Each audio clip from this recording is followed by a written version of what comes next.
মানবিক দিক বিবেচনা করে বিভিন্ন রোগে আক্রান্ত ৭৬ বছর বয়সী খালেদা জিয়াকে বিদেশে নিয়ে চিকিৎসা দেওয়ার সুযোগ করে দিতে সরকারের কাছে আবারও দাবি জানিয়ে বিএনপি মহাসচিব মির্জা ফখরুল ইসলাম আলমগীর হুঁশিয়ারি দিয়েছেন। খালেদা জিয়ার কিছু হলে এর সব দায় দায়িত্ব সরকারকেই বহন করতে হবে। অন্যদিকে আইনমন্ত্রী আনিসুল হক বলেছেন, ফৌজদারি কার্যবিধির ৪০১ ধারায় আবেদন নিষ্পত্তি হয়ে যাওয়ায় বিদেশে যেতে হলে খালেদা জিয়াকে আবার জেলে গিয়ে আবেদন করতে হবে। এমন পরিস্থিতিতে খালেদা জিয়াকে ছাড়া বিএনপি যখন রাজপথে আন্দোলনের মাধ্যমে সংগঠিত হওয়ার চেষ্টা করছে, তখন স্থায়ী কমিটির সদস্য মির্জা আব্বাস বলেছেন, কমিটি বাণিজ্য ও রেশারেশির কারণে তাদের দল ধ্বংস হচ্ছে। মির্জা আব্বাসের এই অভিযোগের চেয়েও তৃণমূলে খারাপ অবস্থা বিরাজ করছে জানিয়ে মাঠ পর্যায়ের অনেক নেতাই বলছেন, ব্যক্তির চেয়ে দল বড় এই নীতি থেকে তাদের দল সরে এসেছে। এদিকে ক্ষমতাসীন আওয়ামী লীগেও দলের চেয়ে ব্যক্তিগত শক্তি কিভাবে বাড়ানো যায় সেই প্রতিযোগিতা চলছে বলে অভিযোগ উঠেছে। আর এই লক্ষ্যে সদ্য সমাপ্ত দ্বিতীয় ধাপের ইউপি নির্বাচনে বিতর্কিতদের মনোনয়নের জন্য সুপারিশ করতে দেখা গেছে। বিদ্রোহী প্রার্থীদের দৌরাত্ম্য বিপাকে ফেলেছে ক্ষমতাসীন দলটিকে। এসব নিয়ে আলোচনায় আজ রাজকাহনে আমার সাথে যুক্ত আছেন জাতীয় পার্টির কো চেয়ারম্যান অ্যাডভোকেট কাজী ফিরোজ রশিদ এমপি, যুক্ত আছেন বাংলাদেশ আওয়ামী লীগের সংসদ সদস্য AKM শামীম ওসমান এবং যুক্ত আছেন বিএনপির ঢাকা মহানগর দক্ষিণের আহ্বায়ক আব্দুস সালাম। স্বাগত জানাচ্ছি আপনাদের তিনজনকেই আজকের রাজকাহনে। খালেদা জিয়ার চিকিৎসা, খালেদা জিয়াকে বিদেশে নেওয়ার ইস্যুটি দিয়ে শুরু করতে চাই। জনাব আব্দুস সালাম, আপনাদের দলের মহাসচিব মির্জা ফখরুল ইসলাম আলমগীর বলছেন যে খালেদা জিয়ার কিছু হলে এর সব দায় দায়িত্ব সরকারকে নিতে হবে। কেন সরকারকে নিতে হবে? এবং সেই সাথে আরও একটু জানতে চাই যে বিদেশে নেওয়ার জন্য আবেদন করা হচ্ছে পরিবারের পক্ষ থেকে, দলও বলছে মেডিকেল বোর্ডের বরাত দিয়ে বলা হচ্ছে, কিন্তু সুনির্দিষ্ট কি কারণে তাকে বিদেশে নিতে হবে, কোন দেশে গেলে সেই চিকিৎসাটি পাওয়া যাবে, সেটি কি সরকারের কাছে স্পষ্ট করা হয়েছে? আমাদেরকেও যদি স্পষ্ট করেন জনাব আব্দুস সালাম। আপনাকে ধন্যবাদ। আজকে যারা আলোচক ফিরোজ ভাই, তারপর আমাদের শামীম ওসমান সাহেব, দুজনকেই আমার পক্ষ থেকে ধন্যবাদ জানাই, এবং যারা আজকের এই অনুষ্ঠান দেখছেন শুনছেন তাদেরকেও আমি ধন্যবাদ জানাই। একটা কথা হলো যে পরিষ্কার আমরা বারবার বলে আসছি এবং এখন যেটা বলতেছি সেটা, বেগম খালেদা জিয়া বাংলাদেশের 3 বারের প্রধানমন্ত্রী ছিলেন।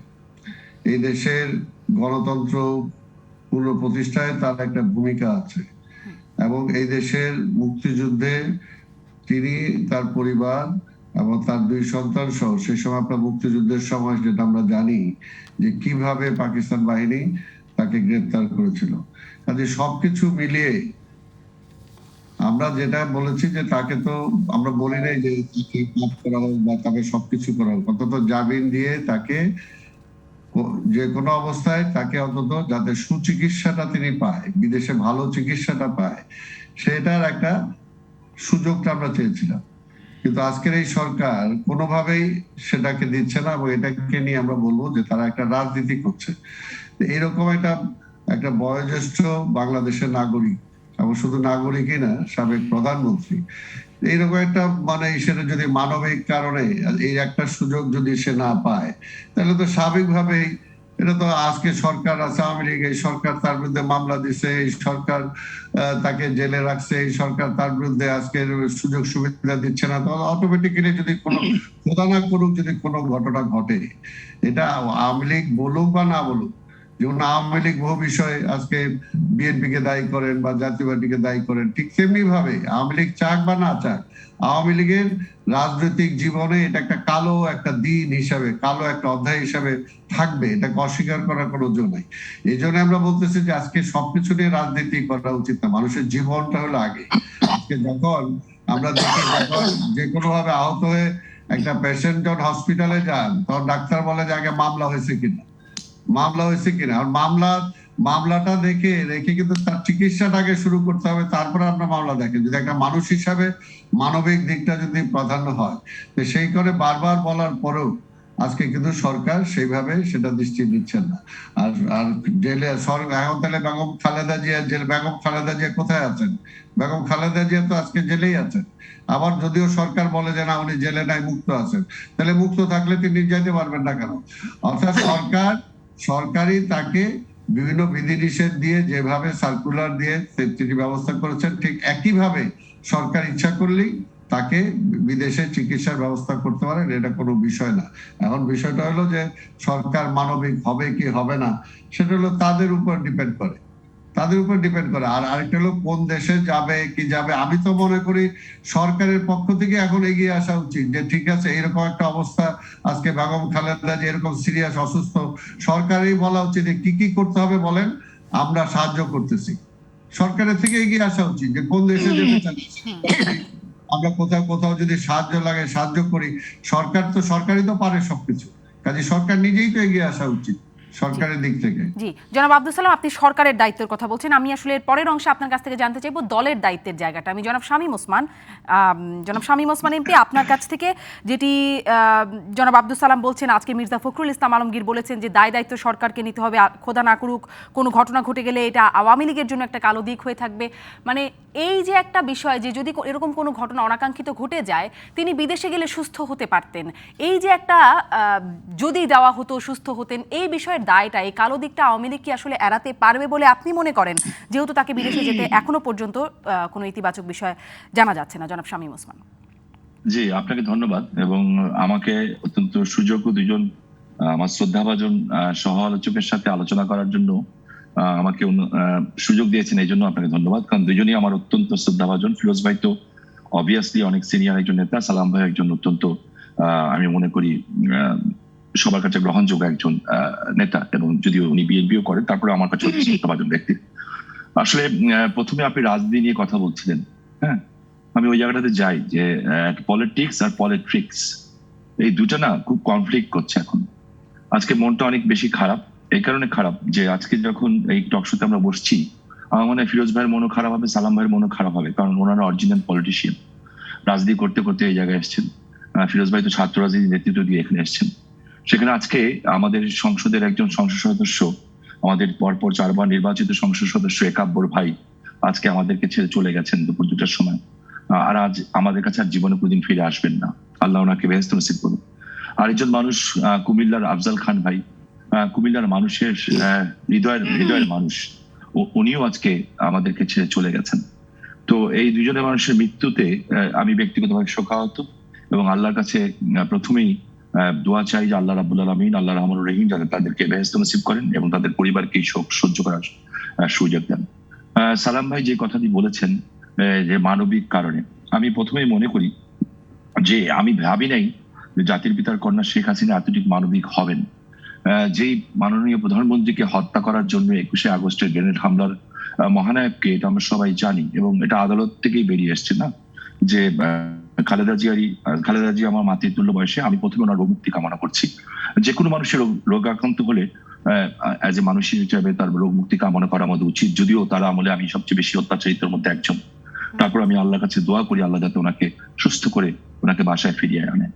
তো সেখানে যেই ভদ্র মহিলা আমলে, ক্ষমতার আমলে 21শে আগস্টের গ্রেনেড হামলা সহ আরো অনেক হামলাই হয়েছে, তো আমাদের গ্রেনেড হামলাটি সবচেয়ে বেশি মারাত্মক ছিল, যেখানে আইবি রহমান সহ, আইবি চাচি সহ 24 জন মানুষকে জীবন দিতে হয়েছিল।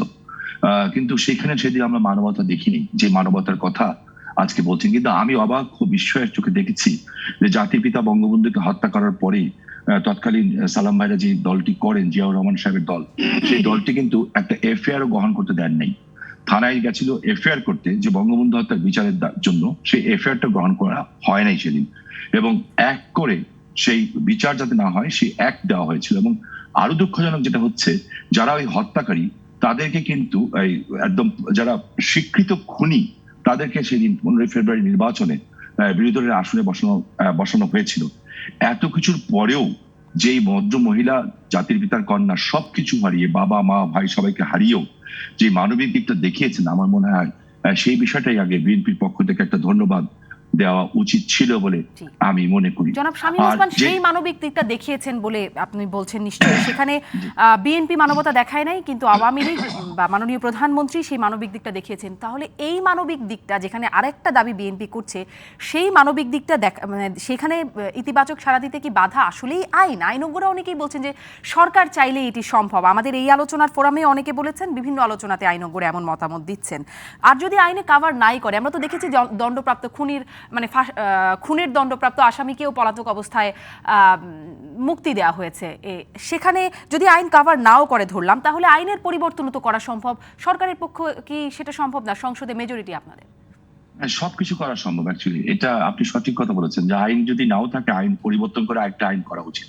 কিন্তু বিষয়টা হচ্ছে আমি করবো কার জন্য, এটা একটা বিষয়। আর এখানে ফিরোজ ভাই আছেন, আমার মনে হয় ফিরোজ ভাইয়ের আমি যেটা বলবো, ফিরোজ ভাইয়ের কাছে আরো কষ্ট বেশি লাগবে। ওই ভদ্রলোকও দুনিয়া ছেড়ে চলে গেছেন, যদিও তার বিরুদ্ধে আমরা অনেক আন্দোলন করেছি, রাজপথে অনেক সংগ্রাম করেছি, বাট ব্যক্তিগতভাবে যখন তাকে কাছ থেকে দেখেছি মনে হচ্ছে একজন অত্যন্ত ভালো মানুষ উনি ছিলেন। ওনার জন্য দোয়া করি আল্লাহ ওনাকে বেহেশত নসিব করে। স্বৈরাচার বলি আর যাই বলে অনেকে বলে, হোসেন মাহমুদ এরশাদ সাহেব, হোসেন মাহমুদ এরশাদ সাহেবকে কিন্তু 5 বছর বিএনপির সময় কারাগারে রাখা হয়েছিল, এবং উনি কিভাবে চলছেন ফিরছেন তা দেখার জন্য, এমনকি বাথরুমে কেমন করে যাচ্ছেন সেটা দেখার জন্য ভিতরে ক্যামেরা লাগানো হয়েছিল। এবং সেদিনও তখন তিনি চিকিৎসার জন্য যখন আপিল করেছিলেন, তাকে কিন্তু চিকিৎসার জন্য বাইরে আনা হয়নি এবং সিএমএইচে দেওয়া হয়নি। আসলে একটা জিনিস আছে না, প্রত্যেকটা জিনিসের নিয়তি বলতে একটা জিনিস আছে, নিয়তির একটা ব্যাপার থাকে, যে যেমন কর্ম করে তার তেমন ফল পেতে হয় কিছু না কিছু ক্ষেত্রে। বাট আমি মনে করি, আমি একজন মানুষ হিসেবে মনে করি যে কোনো মানুষের চিকিৎসা পাওয়ার অধিকার আছে। এখন যদি আপনি যদি বলেন যে খালেদা জিয়ার জন্য এটা করতে হবে, এটার সাথে কিন্তু আমি একমত না। আপনি যদি বলেন স্বামী ফিরোজ ভাই একজন মন্ত্রী ছিলেন, এমপি ছিলেন, সালাম ভাই একজন বড় জাতীয় নেতা, ওনার জন্য এটা করতে হবে, no. Every man is equal, আইন সবার জন্য সমান। Nobody is above the law, everybody is under the law. তো ল তো সবার জন্যই সমান হবে, তাই না? এটা তো হওয়া উচিত বলে আমি মনে করি। কিন্তু জনাব শামীম ওসমান এমপি খালেদা জিয়ার ক্ষেত্রে লকে আমরা অসমান হতে দেখেছি বিভিন্ন সময়।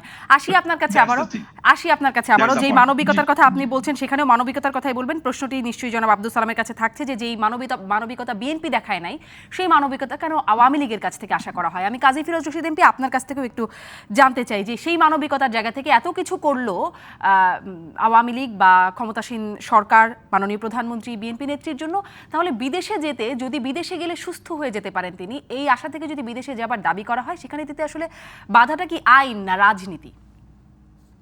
ধন্যবাদ আপনাকে। আসলে আমি শামীম ওসমান সাহেব আমার অত্যন্ত প্রিয় একজন রাজনীতিবিদ, খুবই পছন্দের। তাদের পরিবারের সাথে আমার দীর্ঘদিনের সম্পর্ক। আর আব্দুল সালাম সাহেব আমার খুব বন্ধু মানুষ, একজন মুক্তিযোদ্ধা, দীর্ঘদিন একসঙ্গে রাজনীতি করেছি, সংগ্রাম করেছি। আজকে আসলে আমাদের দুজন রাজনীতিবিদ চলে গেছেন আমাদের ছেড়ে। একদিনের পৃথিবী থেকে আমাদের সকলকে চলে যেতে হবে, একটা মনে রাখতে হবে। আমরা যা কিছু করি আমাদের কর্মফলটা থেকে যাবে। আমি খুব মনোযোগ সহকারে শুনছিলাম শামীম ওসমান সাহেব যখন বলতেছিলেন যে আসলে আমাদের নেতা এরশাদ সাহেব কিন্তু উনি একদম মৃত্যু সজ্জা ছিলেন। আমরা বারবার আকুতি মিনতি করেছিলাম। আমি ব্যক্তিগতভাবে সেদিন মতির সাহেব ছিলেন আমাদের হোম মিনিস্টার সেদিন বাংলাদেশের, তার বাসায় ছুটে গেলাম। আমার সাথে খুব একটা ভালো সম্পর্ক ছিল, উনি তো চিরকুমার ছিলেন, বিয়ে করেননি, সে দৃষ্টিতে থাকতেন। আর তার সামনের বাসাটা ছিল আমার আপন ভাইরার, এই জন্য একটা ভালো সম্পর্ক। আমি রুহুল আমিন হাওলাদার সাহেব, আমি যে বললাম যে মতিন ভাই আসলে জেলের মধ্যে মরে যেতে পারেন, ওনাকে বাইরে, আমরা তো বিদেশে যার চিন্তাই করিনি, বাইরে চিকিৎসাটা করার সুযোগ দেন, আমাদের বাইরে আনতে দেননি। একদম মৃত্যু সজ্জা ছিলেন, আমরা আশা ছেড়ে দিয়েছিলাম। ওনার অবস্থা জন্ডিস বেড়ে এত হচ্ছিল যে লিভার সুইসাইড হতে পারতেন। এইভাবে আমরা কিন্তু বারবার ঘুরেছি। আমাদের সেদিন বন্ধুর সব আমাদের দলে ছিলেন, অনেকে ছিলেন, আমি চেষ্টা করেছি। আমরা উচ্চ আদালতেও দিয়েছি, কেউ আমাদের কথা শুনেনি। আসলে আপনি যে কথা বলতেছেন যে রাজনীতি এখন রাজনীতির জায়গায় নেই, শামীম ওসমান সাহেবের একটি কথা আমার খুব করছে, যে এটাই সত্যি যে হ্যাঁ সরকার ইচ্ছে করলে সবকিছু করতে পারে, কেন পারবে না? ছেড়ে দিতে পারে, বেছে দিতে পারে, ওরা সমস্ত মামলা প্রত্যাহার করে দিতে পারে, সরকার দায়িত্ব ইচ্ছা। রাজনৈতিক সরকার সব কিছু করতে পারে, মেজরিটি তার সরকারের আছে, কিন্তু করবেন কেন? অর্থাৎ এই যে করবেন কেন, এখানে প্রশ্নটা। অর্থাৎ রাজনীতিটা এখন আমাদের কারোর সাথে কারোর সম্পর্ক নেই। আমাদের মধ্যে যে ভ্রাতৃত্ববোধ থাকার কথা ছিল, শ্রদ্ধাবোধ থাকার কথা ছিল, একে অপর প্রতি যে বিশ্বাস থাকার কথা ছিল, সে বিশ্বাসের জায়গাটা কিন্তু আমরা সব হারিয়ে ফেলছি। কেন হারিয়েছি সেটা দীর্ঘ ইতিহাস। এটা আপনার খতিয়ান খুঁজলেই পাবেন, কেন কোথায় হারিয়ে গেল সেই বিশ্বাস। সেই কারণে কিন্তু এখন কারো উপরে কারো বিন্দুমাত্র বিশ্বাস ও আস্থা নেই। এই জন্যই বারবার কিন্তু এই কথাগুলো আমাদের বলতে হচ্ছে। সবুর খান যখন কারাগারে, তখন বঙ্গবন্ধু কিন্তু তার করেছেন, খোঁজ খবর নিয়েছেন, তাকে টাকা পাঠিয়েছেন এবং পরবর্তী সময় থেকে জেল থেকে বেরিয়ে নিচ্ছেন। আমি একজনের কথা বলবো, জহিরুদ্দিন সাহেব, শামীম ওসমান সাহেব, বাবার সাথে তার সম্পর্ক ছিল, তার অনেক মামলা করেছেন, বড় উকিল ছিলেন, কিন্তু আমরা তাকে যুদ্ধের পরে ধরে এনেছিলাম ইকবাল হলে। উনি নাকি পাকিস্তানের পক্ষে কাজ করেছেন। ঠিক কিছুক্ষণ পরে দেখলাম যে একটা গাড়ি আসলো, বঙ্গবন্ধুর স্ত্রী নামলেন, জহির ভাই কোথায়? আমরা সবকে গেলাম, এক্ষুনি এনে দেবাত। তারপরে ওনাকে গাড়িতে উঠে নিয়ে চলে গেলেন। কেন? না, যাই কিছু করছে আমরা দেখবো। জহিরুদ্দিন সাহেবকে কিন্তু সেদিন ইকবাল হল থেকে নিয়ে চলে গেছিলেন বঙ্গবন্ধুর স্ত্রী। অর্থাৎ সেদিন এই যে জহিরুদ্দিন সাহেব কিন্তু পাকিস্তানের পক্ষে কাজ করেছিলেন, তারপরও ওই যে আওয়ামী লীগ করেছেন, রাজনীতি করেছেন, ওই যে সম্পর্কটা, সেই সম্পর্কের জায়গাটা এখন আর নেই। শামীম ওসমান যেটা বলেছেন, আমি মনোযোগ দিয়ে শুনেছিলাম যে কাণ্ডগুলো অতীতে ঘটে গেছে একে অপরের সাথে, নতুন করে বলতে চাই না, সেখানে কিন্তু আস্থার জায়গাটা একদমই ধ্বংস হয়ে গেছে। এটা রাজনীতির জন্য খুবই একটা খারাপ জিনিস। আমি বলতে চাই যে একটা বিরতিতে যাই, আপনি শেষ লাইনটা শেষ করুন, আমি একটা বিরতিতে যাব। আমি এটাই বলতে চাই যে খালেদা জিয়ার বয়স হয়েছে ৭৬ বছর, উনি একজন মহিলা, উনি জামিন পাবার যোগ্য, সবকিছু আছে, এমন করে মামলা না জামিন পেতে পারেন না, মার্ডার কেস না, অনেক কিছু না, তারপরেও পাচ্ছে না। ওই একটি কারণ, আমাদের রাজনীতি কিন্তু আমরা নিজেই নষ্ট করে দিয়েছি। স্পষ্ট। অনেক ধন্যবাদ জনাব কাজী ফিরোজ রশীদ এমপি। একটা বিরতি থেকে ফিরে আসি। জনাব আব্দুল সালাম, আপনার কাছে প্রশ্নগুলো জমা হয়েছে। ফিরছি রাজকাহনী বিরতির পর। ফিরে এলাম জিপিএইচ ইস্পাত নিবেদিত রাজকাহনে। আমি জনাব আব্দুল সালাম, আমি প্রশ্ন একটি করেছিলাম, তার আগে যেই প্রশ্নটি জনাব শামীম ওসমান এমপি এবং কাজী ফিরোজ রশীদ এমপির কথা থেকে আসছিল সেটি আগে জিজ্ঞাসা করি। যেই মানবিকতা বিএনপি দেখায়নি, সেই মানবিকতা বিএনপি কেন এখন আওয়ামী লীগের কাছ থেকে আশা করছে? তারপরে আওয়ামী লীগ প্রতিশোধ পরায়ণ, আওয়ামী লীগ প্রতিশোধ নিতে চায়, এবং এটা পরিষ্কার যে তারা যে শপথ নিয়েছে প্রধানমন্ত্রী থেকে শুরু করে সকল মন্ত্রী পরিষদের সদস্য, যে রাগ অনুরাগ বিরাগের বশবর্তী হয়ে তারা কোনো কিছু করবে না, তার মানে তারা সেটাতে নাই। কথাটা হলো শোন, আমি খারাপ করছি বলে এখন আপনি খারাপ করবেন, তাহলে এটা, তাহলে এখন এটাই আসে যায় যে তাহলে মনে করে তারা যে বিএনপি ক্ষমতায় যদি আসে, ক্ষমতায় আসার পরে যদি তাহলে একই ঘটনা ঘটে, তাহলে সেটা কি জায়েজ হবে? আসলে তারা এর জন্যই মনে করে, আওয়ামী লীগ মনে করে যে এই কারণেই তারা ক্ষমতা ছেড়ে নির্বাচন দিতে ভয় পায়, কারণ তারা জানে ক্ষমতা ছেড়ে যদি নির্বাচন দেয় তাহলে বিএনপি ক্ষমতায় আসবে। এবং এটা তো আওয়ামী লীগের সেক্রেটারি জেনারেল তার কয়েকবার তার নিজের বক্তৃতায় বলছে যে ক্ষমতায় যদি বিএনপি আসে তাহলে আজকের এই অবস্থাটা হবে। অর্থাৎ তারা যা করতেছে সেগুলোর বিচার হবে।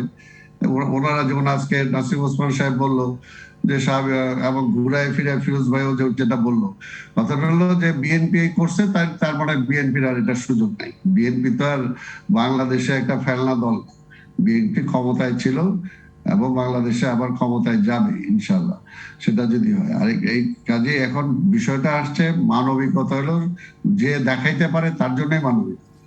আমার তো আজকে আমার বিএনপিতে এই মুহূর্তে মানবিকতা দেখানোর কোনো সুযোগ নাই। আর যে সমস্ত মামলার কথা বললেন বা নাসিম ওসমান সাহেব হত্যার কথা, খুনের কথা বললেন, সেগুলো বিশ্লেষণ করতে গেলে আওয়ামী লীগের ধোয়া তুলসী পাতা না, এরকম অনেক ঘটনা আছে, যে সমস্ত খুনের বা এই সমস্ত অনেক কিছু ঘটনা আছে যেগুলো আমরাও বলতে পারি। কারণ বাংলাদেশের রাজনীতিতে আমরা যে তিনজন এখানে বসে আছি, এই বাংলাদেশের জন্ম থেকে শুরু করে এই পর্যন্ত প্রতিটা রাজনীতির প্রতিটা ঘটনার সাথে কিন্তু আমাদের সম্পৃক্ততা আছে, আমরা ছিলাম বা আছি, বাংলাদেশের রাজনীতিতে এখনো আছি। আর আরেকটা কথা যেটা এখানে বললেন, এরশাদ সাহেবকে সেই সময় এরশাদ সাহেবকে জেলে কে পাঠাইল? সেই সময় কে জাতীয় সংসদে দাঁড়িয়ে বিএনপিকে উদ্দেশ্য করে বললো, প্রধানমন্ত্রীকে উদ্দেশ্য করে বললো যে এরশাদ সাহেবের মতো লোক এখনো কেন জেলের বাইরে? কে বলেছিল সেটা? সেটা তো বর্তমান প্রধানমন্ত্রী, তখন আওয়ামী লীগের প্রধান যিনি নেত্রী, তৎকালীন বিরোধী নেত্রী, তিনি সেই সব ফোর্স করেছিলেন যে এখনো কেন উনি বাইরে, কেন তাকে জেলে নেওয়া হয়। এর জন্যই বললাম যে কারোই এখানে করি না, সবারই এখানে দোষ ত্রুটি, রাষ্ট্র পরিচালনা করতে যে ক্ষমতায়, যে ক্ষমতার জোরে হোক বা যে কোনো কারণেই হোক, কারো যে কোনো বিচ্যুতি ঘটে নাই বা কেউ যে কোনো ভুল করে নাই বা অপরাধ সব করে নাই, দলেরই বিচ্যুতি বা দোষ ত্রুটি আছে। জনাব আব্দুল সালাম, আমি ওই প্রশ্নটাও যদি একটু বলবেন কি? সেটা আমরা কেউ বলতে পারবো, জি, এইটাই স্পষ্ট। কেউ বলতে পারবো। কাজে এখন প্রশ্নটা হলো এটাই যে স্বাভাবিকভাবে হায়াত মওত হতো আল্লাহর হাতে, কিন্তু আজকে যে অবস্থা, অর্থাৎ আজকে খালেদা জিয়াকে নিয়ে যেটা করছে, তার মানে আজকের এই কথাগুলোতে আরো প্রতীয়মান যে খালেদা জিয়ার চিকিৎসা নিয়ে, খালেদা জিয়ার এগুলো নিয়ে আজকে রাজনীতি করা হচ্ছে। এবং আর তাহলে আমরা বলবো যে খালেদা জিয়াকে মেরে ফেলার জন্য ষড়যন্ত্র হচ্ছে, তাহলে এই কথাটাই সঠিক হবে। জি, জনাব আব্দুল সালাম নিশ্চয়ই এটা নিয়ে শুনবো আমি আর একটু, কিন্তু তার মানে প্রশ্নটি হচ্ছে বিএনপি দেখায়নি তাই বলে আওয়ামী লীগও কি দেখাবে না? শামীম ওসমান নিশ্চয়ই পরবর্তীতে এটা বলবেন, কিন্তু আপনার কাছে আরেকটা প্রশ্ন করতে চাই। সরকারের কাছে দাবি করছেন, মানে বিএনপি দল হিসেবে কি করলো? সব তো পরিবারই করলো। সেই আবেদন করা নির্বাহী আদেশে মুক্তি, এখন বিদেশে যাওয়ার আবেদন, সবই তো পরিবার করছে। বিএনপি মহাসচিব 20 জুন বলেছিলেন যে আমরা আগে বলিনি, ওনার পরিবার বিদেশে প্রেরণের কথা বলেছিল। এবার আমরা পার্টির স্থায়ী কমিটির পক্ষ থেকে বিদেশে যাবার জন্য আবেদন মানে দাবি করছি, এজন্য যা কিছু করা দরকার সব সরকারের সব করা উচিত। তারপরের যে স্টেপগুলো আছে সেগুলো আলাপ আলোচনা করে আমরা সিদ্ধান্ত নেব। সেই স্টেপগুলো কোথায় কোথায় আলাপ আলোচনা করে কি করলো দল? শুনেন, আমাকে বলতে দেন। নিশ্চয়ই শোনেন, এটা আমরা যে তিনজন আছি না এখানে, তিনজনে জেল খাটছি, তিনজনে বহু সময় নির্যাতিত হয়েছি, অনেক কিছুই, অনেকে কাজে যখনই যে কোনো কিছু, আপনি জেল থেকেও যদি মুক্তি পেতে চান, তাহলে হয় আপনার বাবা অ্যাপ্লাই করবে, নাহলে আপনার মা অ্যাপ্লাই করবে, নাহলে আপনার বউ অ্যাপ্লাই করবে, নাহলে আপনার সন্তান অ্যাপ্লাই করবে। নিয়ম এটা। তো সেই কারণে তার আজকে চিকিৎসার জন্য তার ফ্যামিলি থেকেই তো বলা হবে, ফ্যামিলি থেকেই বলছে ইটস রাইট, এটা এর মধ্যে কোনো রং নাই, এর মধ্যে কোনো ভুল নাই, এবং সেটাতে পার্টি সেটাকে কনসেন্ট দিয়েছে। এটা আপনি মনে করেন যে তার মানে পার্টি কনসেন্ট দেওয়া পর্যন্তই পার্টির দায়িত্ব। জি, জনাব আব্দুল সালাম, আপনাকে ধন্যবাদ। আপনাকে ধন্যবাদ। এই ডিসিশনের সাথে একমত, অর্থাৎ পার্টি তো এটা দ্বিমত করে না। জি, আপনাকে ধন্যবাদ, অনেক ধন্যবাদ আপনাকে। আমি জনাব শামীম ওসমান এমপি, মানে বিএনপি মানবিকতা দেখায়নি বলে আওয়ামী লীগও দেখাবে না? আওয়ামী লীগ কি প্রতিশোধের রাজনীতি করছে? না, আমি সালাম ভাই যেটা বলেছেন, আমি ব্যক্তিগতভাবে সালামের সাথে বিতর্কে যাব না। একটা হচ্ছে কি, বিভিন্নভাবে আপনি বিভিন্নভাবে কথাটাকে আমরা তুলতে পারি। ঠিক এই কথাটা আজকে আমার মনে পড়ছে, যখন 96-তে আমরা ক্ষমতায় আসলাম, বঙ্গবন্ধুর ইন্ডিপেন্ডেন্ট অ্যাক্ট যখন উঠিয়ে দেওয়া হলো, আমরা তখন অনেকেই কান্না ভেঙে পড়েছিলাম, যারা আমরা 75-এ পরে এসেছি রাজনীতি করতে বঙ্গবন্ধুহীন বাংলাদেশে। আমরা কিন্তু তখন যারা ইয়াং পার্লামেন্টারিয়ান ছিলাম, আমরা কিন্তু খুব ব্যাপকভাবে দাবি করেছিলাম যে স্পেশাল কোর্ট করা হোক, দ্রুত গতিতে বঙ্গবন্ধুর বিচার করা হোক, ইত্যাদি ইত্যাদি ইত্যাদি, পারলে ধরে নিয়ে এসে এখনই মেরে ফেলা হোক, এরকম একটা ব্যাপার। এত কিছু বুঝতাম না তখন, কিন্তু আমি দেখেছি যে জাতির পিতার কন্যা শেখ হাসিনা, উনি কিন্তু নর্মাল কোর্টেই তার বিচার করেছেন। এবং যদি 2001-এ আমরা ক্ষমতা আসি নাই, এবং 2001-এর পরে যে 21শে আগস্টে যে গ্রেনেড হামলা হলো, সেই হামলায় যদি উনি নিহত হতেন, তাহলে হয়তো বঙ্গবন্ধু হত্যার বিচার আমরা আদৌ পেতাম কিনা সেই ব্যাপারে একটা আমার সন্দেহ। আমি এইভাবে বিষয়টাকে দেখতে চাই যে যিনি নিজের পিতার প্রশ্নে আইনের শাসনটাকে মেনে চলেছেন এবং নর্মাল আইনটাকে বেছে নিয়েছেন, তো স্বাভাবিকভাবেই উনি আইনের প্রতি শ্রদ্ধাশীল। তারপরেও আমি মানবাধিকারের কারণে বেগম খালেদা জিয়াকে উনি জেলখানা থেকে বের করে নিয়ে এসে বাসায় রেখেছেন এবং চিকিৎসার সুযোগ উনি পাচ্ছেন, এবার কেয়ারে পাচ্ছেন। আমি এটাতে বিএনপি সন্তুষ্ট না হতে পারে, তার পরিবারও সন্তুষ্ট না হতে পারে, সবাই মনে করতে পারে, আমিও মনে করতে পারি আমার পরিবারে কেউ অসুস্থ হলে যে আরেকটু উন্নত চিকিৎসা যদি আমি পেতাম তাহলে আমার জন্য ভালো হতো। এটা চাওয়াটা কোনো অন্যায় না আমি মনে করি। হ্যাঁ, এবং কিভাবে দিবেন কিভাবে করবেন সেটা আমরা ভবিষ্যৎ দেখলে হয়তো বুঝতে পারবো। বাট সালাম ভাইয়ের কাছে আমার একটা বিনয়ের সাথে একটা প্রশ্ন থাকবে, বড় ভাই হিসাবে আমি একটা জিনিস জানতে চাই সালাম ভাইয়ের কাছে। আমার খুব অবাক লাগে পৃথিবীটা আসলে এত নিষ্ঠুর কেন। আমার কাছে খুব অবাক লাগে এবং বিস্মিত হই মাঝে মাঝে যে আপনাদের মধ্যে কি একজন নেতাও নাই যিনি অ্যাক্টিং চেয়ারম্যান হওয়ার মতো উপযুক্ত আছেন, যে এখান থেকে বিদেশ থেকে লন্ডনে বসে বসে তারেক জিয়া যিনি ফিউজিটিভ একজন পলাতক আসামি, হ্যাঁ, উনি দল চালাচ্ছেন। আমার ঠিক আছে, আপনাদের আপত্তি না থাকলেও আমার কাছে এটা আপত্তিকর বলে মনে হয়। কিন্তু আমার কাছে একটা অবাক লাগে যে ওনার স্ত্রী আপনারা দল থেকে বলা হলো, ওনার পরিবার থেকে বলা হলো যে খালেদা জিয়ার যত চিকিৎসা হচ্ছে, বেগম খালেদা জিয়ার সেই সমস্ত চিকিৎসা দেখভাল করছেন, অর্থাৎ কমিউনিকেট করছেন তারেক জিয়ার স্ত্রী, উনি একজন ভালো চিকিৎসক, উনি এটাকে দেখছেন, দেখভাল করছেন। যে উনি যদি ওখান থেকে বসে দেখভাল করতে পারেন, তারেক জিয়ার তো দেশে আসলে হয়তো উনি জানেন উনি কি করেছেন, কিভাবে খুন খারাপি করেছেন, হয়তো এই ভয় উনি আসছেন না, কিংবা যে কোনো কারণে উনি আসছেন না। তো ওনার স্ত্রী তো কোনো কনভিকশন নাই, কিংবা ওনার স্ত্রী তো একজন স্বনামধন্য ডক্টর। তো উনি সবাই তো এফআরসিএস ডক্টর যারা চিকিৎসা করছেন, এই যারা বাংলাদেশে চিকিৎসা করছেন তারাও কিন্তু ওইসব দেশ থেকে ডক্টর ডিগ্রি নিয়ে এসেছেন। মানে তিনি কেন আসছেন না চিকিৎসা করতে? তিনি তো আজ পর্যন্ত আমি অবাক হলাম যে উনি তো ওনার ছেলের বউ, হ্যাঁ, এই খালেদা জিয়ার সুবিধার্থে ওনার নামের কারণেই তো তারা ওখানে ব্রিটেনের মতো দেশে লাক্সারিয়াস লাইফ মেনটেন করছেন। তাহলে নিজের শাশুড়ি তো মা হয়, শাশুড়িকে দেখার জন্য উনি কেন একবার আসলেন না? উনি কেন একটা মেডিকেল টিম নিয়ে এসে এখানে এসে দেখছেন না? সেই মেডিকেল টিম নিয়ে উনি কথা বলছেন না যে ওকে ফাইন, আমার শাশুড়ি তিনি আমার মাথায় তুললো, ওনার এই প্রবলেম গুলি হচ্ছে, এটা উনি তুলে ধরছেন না। আমার মনে হয় জনাব শামীম ওসমান এমপি এই জায়গাটি আপনি স্পষ্ট করেছেন। আমার এই অংশের সময় শেষ হয়ে গেছে। আমি বিরতির পরে কাজী ফিরোজ রশিদ এমপি এই বিষয়ে আপনার কাছ থেকে একটু শুনবো যে সরকারের মানবিকতার জায়গা আর বিএনপির দায়িত্ববোধ, সেই দুটো জায়গা থেকে আপনার কাছ থেকে একটা পর্যালোচনা নেব, এবং তারপর দলের অবস্থানটাও যদি একটু জানবার সুযোগ হয়, সময় কুলায়, তাহলে নিশ্চয়ই কথা বলবো। ফিরছি রাজকাহনে। ফিরলাম রাজকাহনে। জনাব অ্যাডভোকেট কাজী ফিরোজ রশিদ এমপি, আপনার কাছ থেকে একটু জানতে চাই যে অসুস্থ খালেদা জিয়ার জন্য সরকার কি যথেষ্ট করছে, আর তার দল কতটা করছে? এখানে দলের খুব একটা বেশি করার কিছু নেই, কারণ যখন অসুস্থ হয় এবং উনি যখন সরকারের কাস্টডিতে থাকে, তখন সব দায় দায়িত্ব সরকারের উপরে থাকে। কাস্টডি সবসময় সরকারের দায়িত্বে থাকে এবং সরকার সেইগুলো দেখতেছেন। আজকে আইনমন্ত্রী, আমি যদিও ঢাকার বাইরে, আইনমন্ত্রী বলেছেন যে ওরা যথেষ্ট ভালো চিকিৎসা হচ্ছে, ভয়ের কোনো কারণ নেই। তাতে আমরা নিশ্চিত হতে পারি যে নিশ্চয়ই সরকার এমন কোনো রিস্ক নেবেন না যাতে খালেদা যে কোনো হতে পারে। তেমন কোনো যদি খারাপ অবস্থা হতো, সরকারই কিন্তু নিজ উদ্যোগে তাকে বিদেশে পাঠাতো, আমার এইটা ধারণা। কারণ আমাদের দেশে ভালো ডক্টর আছে, কিন্তু আমাদের হাসপাতালের অবস্থা বা নার্সিং অবস্থা অতটা উন্নত না বহির্বিশ্বের মতো। সেজন্য কিন্তু আমাদের প্রায় বাইরে যেতে হয়।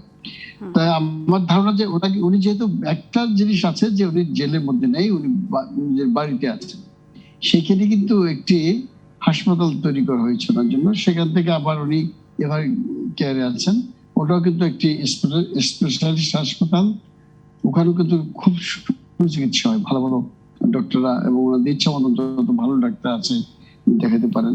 গভর্নমেন্টও প্রতিনিয়ত নজর রাখতেছে ওনার দিকে। এটা যে কোনো সরকার, তার দায়িত্ব হচ্ছে যখন একজন পলিটিক্যাল রাজবন্দী যখন থাকে কারাগারে, যে মামলাই হোক, উনি কিন্তু রাজনীতি দেশের তিনবার প্রধানমন্ত্রী ছিলেন, একটি বড় দলের প্রধান, ওনার বয়স হয়ে গেছে, সবকিছু মিলিয়ে সরকারও কিন্তু ওনার দিকে তীক্ষ্ণ নজর রাখতেছে, এটা আমার ধারণা। অতএব এখানে আমরা নিশ্চিত হতে পারি যে হয়তো এই মুহূর্তে ইনশাআল্লাহ উনি বেঁচে আসুক, ভালোই আসুক, সুস্থ থাকুক, এটি আমাদের সেই প্রত্যাশা। অনেক ধন্যবাদ কাজী ফিরোজ রশিদ এমপি আপনাকে। জনাব আব্দুল সালাম, আমার প্রশ্নের আগে শামীম ওসমান এমপি যে প্রশ্ন করেছেন, পলাতক আসামি কেন ভারপ্রাপ্ত চেয়ারম্যান, আর কি কেউ নেই দলে? আর তারেক রহমানের স্ত্রী, তিনি তো দণ্ডপ্রাপ্ত না, তিনি দেশে এসে কেন দেখভাল করছেন না? তিনি একজন স্বনামধন্য চিকিৎসক। পলাতক আসামি হলো ওনাদের চোখে, আমাদের চোখে পলাতক আসামি না। আমাদের চোখে উনি আমাদের নেতা, এবং দলের কাউন্সিল তাকে নির্বাচিত করছে, এবং তিনি শহীদ জিয়ার সন্তান, বেগম খালেদা জিয়ার সন্তান, এবং এই বিএনপি থেকে মানে রাজনীতি থেকেই তিনি করে আসছেন। এখন পলাতক মানে একটা যেটা যে তারেক জিয়ারকে সাজা দেওয়ার জন্য সে সময় আইও কতবার পাল্টানো হয়েছে শুধুমাত্র তারেক জিয়ার নাম ইনভলভ করার জন্য। এই প্রশ্নটাও তো থাকবে, কাজে এটা হলো একটা রাজনৈতিক ভাবে ব্যবহার করা হয়েছে। আরেকটি মামলায় তারেক জিয়াকে যখন নিম্ন আদালতে বিচারক তাকে খালাস দিলেন, তখন সেই বিচারককে দৌড়াইতে দৌড়াইতে মালয়েশিয়া পর্যন্ত নিয়ে গেলেন, তারপরে এখন পর্যন্ত শান্তিতে নাই। কাজে এগুলো সব যে রাজনৈতিক ভাবে মামলা সাজানো এবং রাজনৈতিক ভাবে দেওয়া হয়েছে, তো সেই কারণে এই সমস্ত পলাতক এগুলো তাদের দৃষ্টিতে, কিন্তু জনগণের দৃষ্টিতে সেটা না। আরেকটা হলো যে আমি এখানে শামীম সাহেবকে যদি বলি যে আজকে ওনাদের প্রধানমন্ত্রীর সন্তান কে যদি একই ভাষায়, যে ভাষায় বিএনপির কর্মীরা সমালোচনা করে, আমি কি একই ভাষায় যদি বলি তাহলে উনি খুশি হবেন? কাজেই এগুলো দলের নেতৃত্ব এটা যার যার দলের ব্যাপার, এবং সেটা জনগণ অ্যাকসেপ্ট করবে কিনা সেটা জনগণের ব্যাপার। এখন আমি যদি আওয়ামী লীগের নেতা কে হবে, ভবিষ্যৎ নেতা কে হবে, মানে তার সবকিছু ঠিক আছে কিনা বা তাকে নিয়ে সমালোচনা করি, তাহলে এটা আসলে ঠিক না। এটা একের পরস্পরের প্রতি যে এটা শ্রদ্ধাবোধটা সেটা নাই বলেই কিন্তু আজকে রাজনীতিতে এই অবস্থাটা আসছে। কাজেই তারেক জিয়া যথারীতি যে কোনো ভাবে ঠিকভাবেই আছে, এবং যখন এই সরকার থাকবে না তার এই মামলাও এগুলো যেহেতু মিথ্যা মামলা, কোনো মামলাই টিকবে না। আরেকটা হলো যে একটা উনি যেটা বলছেন যে হসপিটালের ব্যাপার, আবার তারেক জিয়ার স্ত্রী একজন নামকরা ডাক্তার, উনি কেন আসেন না? উনি আসতে পারেন না যেহেতু সরকার তাকে পাসপোর্ট দেয় না এবং দিবে না, সেই কারণে তার আসার সুযোগ নাই। আর আরেকটা হলো সবচেয়ে বড়, ডাক্তার কোনো বিষয় না। আপনারা জানেন যে বিদেশে আমি শামীম সাহেবের আউট অফ দুজনের সাথে আমরা কথা বললাম, আমরা সবাই একমত যে এখানে ধরুন বাইরের হসপিটাল গুলোতে যে মানে যে নার্সিং যেটা হয়, বাইরের হসপিটাল গুলোতে যে সিস্টেমটা যেটা আছে, সেখানে চিকিৎসকের চেয়ে বেশি সেই সুযোগ সুবিধাগুলো দিয়ে কিন্তু আমাদের অনেকটা কাজ হয়। মূল বিষয়টা হলো হসপিটাল, এখানে ডক্টরের প্রশ্ন না, মূল বিষয়টা হয়। সেই কারণে আমরা মনে করি যে খালেদা জিয়াকে একটা স্পেশালাইজড সেই ধরনের হসপিটালে নেওয়া দরকার, এবং সেটা বিদেশেই সম্ভব। তো সেই কারণে আমরা তাকে নিয়ে যেতে চাই, এই ব্যাপারে অন্য কোনো কিছু নাই। তা আমি যেটা আমার যে কথাটা বলবো যে দেখেন, বহু তো হয়েছে, কারণ রাজনীতি আমরা করব, আমি যেটা এর আগেও বলছি আমরা যে এখানে আমরা তিনজনে কিন্তু রাজনীতি করে, ছাত্র রাজনীতি করে আজকে এই পর্যায়ে আসি, দেশের জন্য যুদ্ধ করেছি, সবাই জেলে গেছি। এখন এনাফ ইজ এনাফ, কারণ শামীম ওসমান এক সময় আরো গায়ে বল ছিল, জেদ বেশি ছিল, অনেক কিছু হয়েছে, কিন্তু এখন তো সেও বিভিন্ন ভাবে অত্যাচার, আমরা যেরকম হচ্ছে, হ্যাঁ রাজনৈতিক কারণে সেও অত্যাচারিত হয়েছে, কিন্তু তারপরে তো অন্তত আমি কিছুদিন পরে, বেশ কিছুদিন যাবত দেখতেছিলাম যে শামীম ওসমান অনেক মানে রিজনেবল হয়ে গেছে, অনেক রেশনাল হয়ে গেছে, তার থেকে কিন্তু অনেক ভালো ভালো কথা আমরা শুনতেছিলাম। যে না, আমি অবশ্যই আমাদের প্রধানমন্ত্রীকে বলবো যে সবকিছু সব জেদ যুদ্ধ বাদ দিয়ে এখন বেগম খালেদা জিয়াকে অন্তত আমি জনাব শামীম ওসমানের কাছ থেকে ভালো ভালো কথার জায়গায় কি শুনতে পারি একটু দেখি। জনাব আব্দুল সালাম, আপনাকে ধন্যবাদ। জনাব শামীম ওসমান এমপি, শেষ সময় একদমই। জি, আমি একদম সংক্ষিপ্তভাবে শেষ করছি যে সালাম ভাই যে কথাটি বলেছেন সঠিকভাবে বলেছেন, যে একটা জিনিস শেষ হওয়া ভালো, সবার সাথে সবার সম্পর্কটা হওয়া ভালো, এটা আমি মনে করি। হ্যাঁ, কারণ কেউ আমরা দুনিয়াতে সারা জীবন থাকতে আসিনি। 21শে আগস্টে যে জজ বিয়ার ঘটনার নাটক সাজানো না হতো, তাহলে আজকে কিন্তু এই প্রশ্নগুলি উত্থাপিত হতো না। আমার মনে হয় সেটাই আমাদের গণতান্ত্রিক চর্চার মানে কফিনের শেষ পেরেক ছিল। আমার মনে হয় যে পেরেক থেকে আমরা বেরিয়ে আসতে পারছি না, যে এভাবে নৃশংসতা। এবং আমি এটাও বলি, সেদিন যদি জাতির পিতার কন্যা নিহত হতেন, আল্লাহ মাফ করুক, তাহলে তারপর দুদিন পরে খালেদা জিয়া বাঁচতেন কিনা সেটাও আমার যথেষ্ট সন্দেহ আছে, এবং তারপরে কে ক্ষমতা নিতেন সেটাও একটা দেখার বিষয় ছিল। এই কারণে আওয়ামী লীগ সেদিন কঠোর আন্দোলন দেয়নি। আমাকে যেটা সালমাই বলেছেন যে আমি একটু সফট কথা বলি ইদানিং, স্বাভাবিক ব্যাপার, নিজেই প্রতিদিন মরার চিন্তা করি। হ্যাঁ, nobody is permanent in this world. আমি এইটুকুই বলতে পারি যে সবার সবচেয়ে উপরে যিনি আছেন আল্লাহ সুবহানাহু ওয়া তাআলার কাছে আমি দোয়া করি, কারণ আমার বাবা মা এবং আমার নেত্রীর কাছ থেকে একটা জিনিস শিখেছি, মানুষ যখন বিপদে থাকে তার জন্য দোয়া করতে হয়, এবং যে সবচেয়ে বেশি অত্যাচারিত হয় তার দোয়া আল্লাহ কবুল করেন। তাই আমি এখানে দোয়া করি আল্লাহ রাব্বুল আলামিনের কাছে যে আমি ওই সরকারের আমাদের অনেক অত্যাচারিত হয়েছে, আমার সমস্ত শরীরে স্প্লিন্টার ভরা।